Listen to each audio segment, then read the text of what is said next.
लड़कियों को बताते हैं माता पिता की सेवा करो।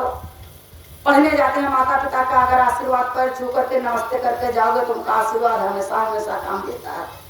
सास ससुर की सेवा, तुम तीर्थ व्रत करने जाओ और घर में सास भूखी प्यासी अगर मर रही है तो तुम्हारा तीर्थ सफल नहीं होगा। संत सदगुरु सर्वगुण की भक्ति बताते हैं, निर्गुण की भक्ति नहीं। सूर्य जब तुमको पूरे ब्रह्मांड में पूरे विश्व में एक ही सूर्य सबको एक तेज दे रहा, तुम्हारे एक लोटा जल से क्या तृप्त हो जाएगा। लेकिन ये प्रथम भक्ति है जो तुमने शुरू किया है, प्रथम भक्ति है। लेकिन उसके साथ में संतों के सत्संग में भी जाना जरूरी है।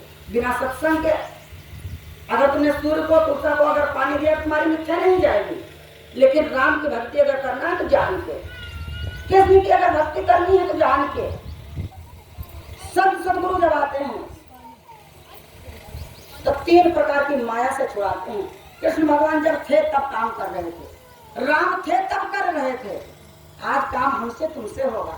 राम की तरफ काल्पनिक परछाई और कैलेंडर रख करके हम अगर उसकी अगरबत्ती करेंगे तो वो लोग को कहें वो तुम्हारी श्रद्धा और निष्ठा या विश्वास होगा। लेकिन कार्य करना पड़ेगा तो आपको ही करना पड़ेगा। राम को अगर विश्वास करते हो तो राम को मानते हो, शंकर को मानते हो तो अच्छी बात है। इसीलिए कहा है संतों ने, गुरु ब्रह्मा गुरु विष्णु गुरु देवो महेश्वरा और गुरु साक्षात परब्रह्म तस्मै श्री गुरुवे नमः। जो संत सदगुरु 3 प्रकार के ये सबकी बात को लेकर के माया से जीवात्मा को निकाल करके संत सर्वगुण की भक्ति बताते हैं, निर्गुण की भक्ति नहीं।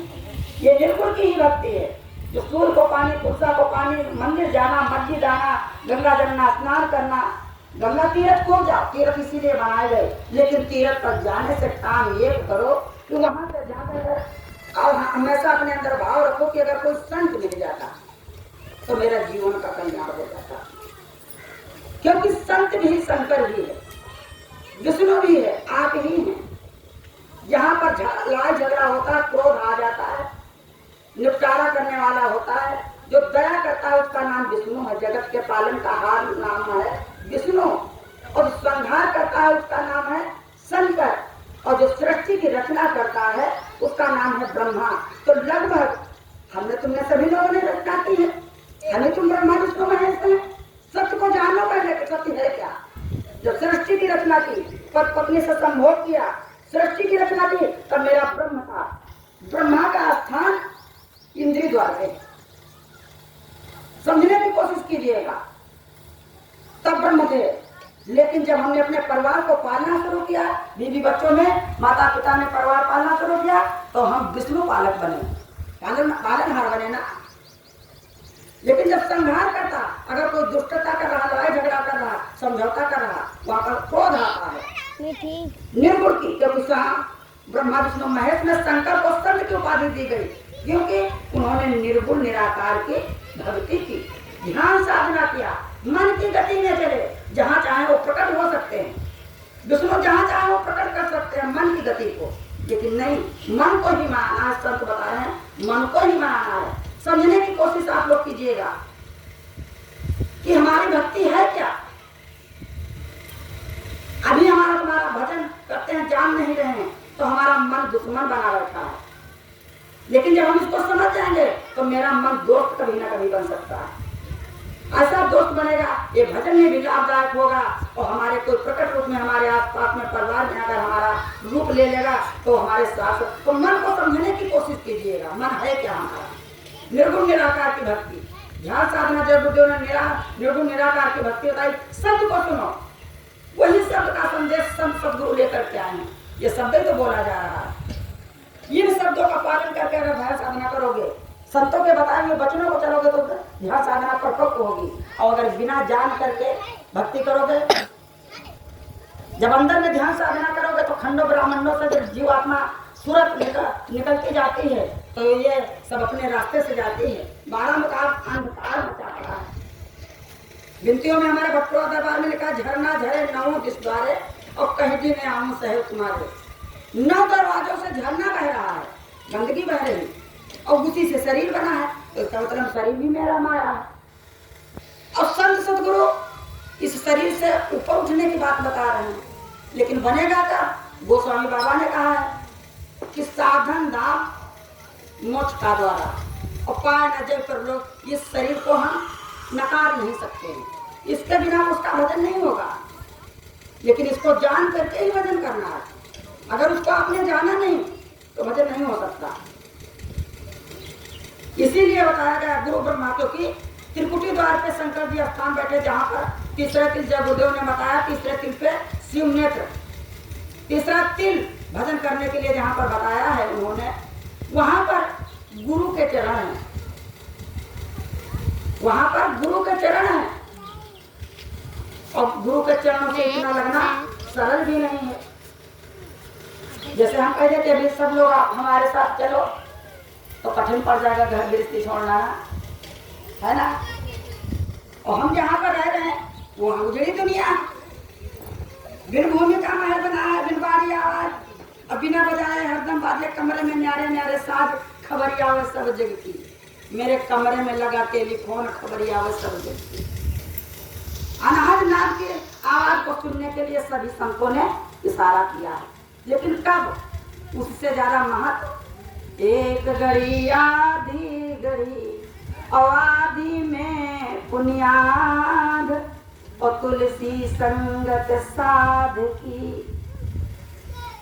कटे कोटि अपराध।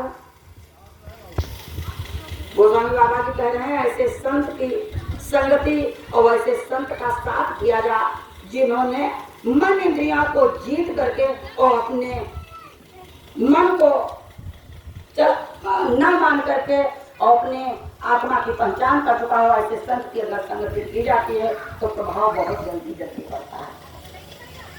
इसलिए हम जान करके ही भक्ति करें। भक्ति का राग, भक्ति का जो राग है, संतों ने उसको कर किया जाना, जब ध्यान साधना की जौन महल हरदम रहे, बजे छती तो राग, और कौन महल सोने पड़े, बोलन लागे काग। तो दुनिया इसी भक्ति में तो पीती पड़ी। संत सदगुरु की संगत क्यों नहीं? हम तो बहुत धन्य धन्य आप लोगों को समझते हैं। आप भी मिले थे भटपुरा दरबार में, और राजू की साहेब आइएगा, जरूर आइएगा, जरूर आइएगा। कितनी कोशिश, लेकिन कब जब उसका आदेश हुआ कि चलो अब जो थोड़ा खरी प्यास लग गई है ना, अगर पानी रखते हैं राजू भैया पानी दे रहे हैं तो अच्छा नहीं लग रहा, लेकिन अगर प्यास लगी हो तो पानी अब दिया जाएगा तो अच्छा लगेगा। अगर गर्म भी तक होगा, अगर धूप में भी रखा होगा तो जब प्यास लगेगी धूप का भी पानी अच्छा लगेगा। पानी चाहे गर्म हो जाए और कहूँ अगर इनका देह बुझाई, अगर चाहे जितना गर्म हो जाए पानी, लेकिन पानी की शीतलता इतनी है कि आग अगर धधक रही उसके पधारोगे तो क्षण नहीं होगा। तो संत का हृदय इतना शांत होता है, वो बिल्कुल पानी की भांति होते हैं, निर्मल होते हैं, साफ स्वच्छ होते हैं। सब लोगों से कहना है तीर्थ में आप स्नान कर ही चुके, गोता सत्संग दरिया लगा लीजिए, और है महत दोनों चीजों की अपनी जगह, आके संतों का सब आजमा लीजिए। थोड़ा समय है, सत्संग थोड़ा जल्दी जल्दी अगर होता रहता है तो थोड़ा जो गंदगी और लगी रहती है, मन के विकार होते हैं, क्योंकि बहुत जन्मों से जीवात्मा ने भटकते, क्योंकि ये मन आदि हो चुका है संसार में रहने का, इससे छूटना बहुत कठिन है। एक दिन के अब कभी कभी संत की संगत में ही कोई नहीं पहुंचा है ना, तो उनको ये सत्संग नया लगेगा, और जो सत्संग सुन रहा तो कह रहा है ये सत्संग पुराना है ना, लेकिन ये सत्संग कभी पुराना नहीं होता है। सत्संग कभी पुराना नहीं होता। सत्संग वो होता है कि सोडा साबुन से होगा सफाई नहीं, और यहाँ पानी बेचारा भी मजबूर है, और हो रही ज्ञान वर्षा सुनो साथियों, और इसके भी वास्ते कर यतन साथियों। कुछ तो यतन करो, कुछ समय तो निकालो। संत बताते हैं एक घड़ी आधी में बुनियाद, तो तुलसी संगत साध की हरे कोटि अपराध। संत मालिक का संदेश लेकर के आए हैं, धरातल पे आए, पहले तुमको ये पता, हम भी तो किसी की बेटी ही होंगे, माता पिता से धरती फाड़ के तो नहीं निकले, मेरे भी परिवार है। लेकिन हमने आप लोगों के लिए भगवा भेष, जोगिनी का भेष बनाया है ना। अगर ये जोगी का भेष ना बनाते तो कोई विश्वास नहीं करता। आप लोगों के वेशभूषा रख करके आते तो आप लोगों का विश्वास नहीं होता ना। ये भगवा भेष क्यों बनाया गया है? क्योंकि ये कपड़े में हम इतने ही निर्मल हैं। जब भरम रहे थे 84 लाख योनियों में, तब हमारी जीव आत्मा परमात्मा की अंश थी, ईश्वर अंश जीव अविनाशी और चेतन अमन सहस्त्र चौरासी। और इस कपड़े की भांति निर्मल थे, इसमें कोई दाग नहीं था। और आप लोग लगभग इतने ही निर्मल हैं, लेकिन कुछ ऐसा कारण बना कि संसार में हम दायरा रख करके आकर के संगति नहीं मिली, उसका असर है। अगर सत्संग मिलता रहता तो उसका आनंद आने लगता, आनंद नहीं परम आनंद आने लगता। जैसे घर में गरीबी हो तो परिवार चलाना कठिन पड़ता है, और जिसके घर में पैसा हो तो उसके लिए सुख सुविधा बड़ी व्यवस्था है, उसके पैसे की कीमत थोड़ी हल्की बन जाती है। इसलिए आप लोग हल्के हो चुके हो, उस मूल रूप को, अपनी परम चेतना को नहीं जान पा रहे हैं, इसलिए हल्के हो चुके हो। सदगुरु बताते हैं अब इतने निर्मल हम तुम थे, और यहाँ पर आकर के नाना प्रकार के निंदा, चुगली, बुराइयां, ईर्षा, जलन सब भर पड़े। एक कमरा तो बना था 4 दीवारों का, और उस कमरे में गृहस्थी कुछ नहीं थी, तो कमरा खाली था। और कमरा जब तुमने बनाया तो उसमें अकेले जुनो कि कमरा कुछ नहीं। फिर देखा कि तुमने इसमें गृहस्थी सजाई जाए तो अच्छा लगेगा, तो जब गृहस्थी सजाई, अब इस शरीर को गृहस्थी सजाई, अब इसके अंदर सत्संग के बिना इसके अंदर काम, क्रोध, लोभ, मोह, अहंकार, 25 प्रकृतियां, कर्म इंद्रिय और ज्ञान इंद्रिय, 40 से मन बना है। मन के बॉडीगार्ड में सब लोग नाच रहे हैं, हम मूल रूप को भूल गए। अब ये मन इतना आवरणों से ढक दिया है, गंदा कर दिया है कि हम अपने मूल स्वरूप को पहचान नहीं पा रहे हैं। मूल स्वरूप को पहचाने, अब संत सदगुरु बताते हैं कि आवरण सत्संग वो रेगमाल है। जैसे लोहे पर जंग लगी हो तो रेगमाल लोहे को लोहा काटता है ना। लोहे के ऊपर मोर्चा लगा हो किसी बर्तन के ऊपर, और रेगमाल से घिटना शुरू कर दो तो एक न एक दिन रंग ला ही देता है। तो सत्संग वो रेगमाल है, लेकिन उससे एक कीमती रेगमाल एक और है, गुरु का नाम। नाम मिलावे रूप को जो जन को दी हो। सत्संग तो अच्छी बात है, सत्संग करना जरूरी है। सत्संग नहीं होगा तो ज्ञान नहीं होगा, हमें पहचान नहीं होगी। तो सत्संग वो रेगमाल है, रेगमाल गुरु का नाम वो रेगमाल है। हमारे कर्मों की, हमारे जीवात्मा के ऊपर जो आवरण चढ़ गए हैं उनको सब काट छांट करके और जीवात्मा को निर्मल बना देते हैं संत सदगुरु। अपने मूल रूप की पहचान करा देते हैं संत सदगुरु कि हम क्या थे और कहाँ पर आ गए। जैसे कभी कभी देखो, एक आप लोगों के घर में एक सभी लोग शीशा होता है ना। जब लोग अपने लोग कपड़े लगते मांग संवारे और अलमारी में शीशा लगे घर से तैयार होते तो बहुत अच्छा लगता है। लेकिन उसमें प्रतिबिंब किसका है? किसका है? अपना ही तो है ना, किसी दूसरे का है। शीशे के जब सामने खड़े होते हैं, एक मोटी मिसाल दे रहे हैं, शीशा सबके घर में है और सभी लोग जैसी जैसी धोती साड़ी या पहनो शीशा देखोगे और सब रच के खड़े होगी तो शीशा में मुंह किसका दिखेगा? अपना ही तो दिखेगा, है ना। लेकिन बिना शीशा के दिखाई नहीं पड़ रहा है ना। लेकिन देखा है कि ये, लेकिन तब जब एक बार शीशा को देखा है तो हमने जान लिया। तो जब हम अकेले में चले तो भान करें कि यार हमारा चेहरा तो बहुत अच्छा है, लेकिन कभी उसका शुक्राना किया जिसने तुमको ये बना के दिया है ना। पहले उसकी कारीगरी देखो, अजब तेरी कारीगरी करता है ना। नाक बनाए, आंख बनाए, मुंह बनाए, आंखें बनाए, दिखने वाला बनाए, भौंहे बना के, हाथ पांव उंगलियां नाखून सजा दिए ना, है ना। इस पे नेल पॉलिश जब सोबेदागी, जब उंगली में नाखून होगा ना, और अगर नाखून ना हो तो कैसा लगेगा? तो वो मालिक निर्लेप था। आंखों में काजल जब अच्छा लगेगा जब आंख होगी तब, ओठों पे लाली जब अच्छी लगेगी जब ओठ होंगे तब। तो इसका मतलब किसी ने, महान शक्ति ने, परम सत्ता ने बनाया होगा जरूर, है ना। वो किसने बनाया है? वो जाए है न सीना है, न गर्दन है न पेशानी, महान ले को स्वामी कहाँ चंदन लगाऊं मैं। ये कपड़ा के लिए ऐसे तान दिया है, माँ को वहां मुँह दिखाया। और जिस कारीगर ने रचा होगा तो कितना कलाकार होगा जिसने इस शरीर को बनाया, उसके बारे में कभी सोचा है? कभी आप लोगों ने सोचा है किसने बनाया है? तुमको गोरा बनाया, उनको काला बनाया, उनको सांवला बनाया, उनको अच्छा लग रहा, उनका मुंह टेढ़ा, उनका गोल। जिसने जो का उसने एक सांचे में एक कारीगरी बना के और उसने सांचे को बिगाड़ दिया, दूसरा सांचा उसमें डाले नहीं। जिस भाग भाग के लोग बने हैं, जिसने बनाया इस दुनिया को वो मालिक कितना ऐसा होगा, और जिसकी रचना इतनी सुंदर हो, कितना सुंदर हो। कभी उसका आह्वान किया? वो कहाँ रहता है, कौन है, कैसा है, कब मिलेगा? कभी सोचा नहीं। एक नीम की पत्ती तोड़ लो, पूरे विश्व के नीम की पत्ती के तोड़ लो, एक पत्ती दूसरी पत्ती से नहीं मिलेगी। एक राय का दाना उठा लो, एक बोरा दाना में उठा लो, एक दाना दूसरे दाना से कभी नहीं मिलेगा।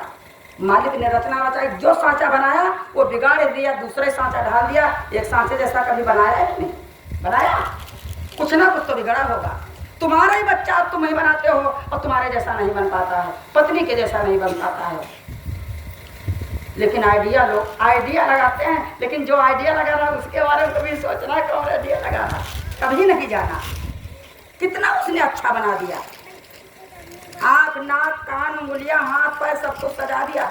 एक उंगली टूट जाए सर्जरी तो कराई जाती, लेकिन वो उंगली काम नहीं करती, और उसने पहले से ऐसा सजा दिया कि जहाँ से उसको तोड़ो वहीं से वो टूट जाता है। कभी उसके बारे में भान है? इसका ज्ञान कभी संत सतगुरु बताते हैं। उससे कब मिलोगे, कैसे मिलोगे, उसका रूप क्या है, उसका नाम क्या है? हमारा नाम हमारे माता पिता ने शांति रख दिया, तो शांति के नाम से जान रहे हैं।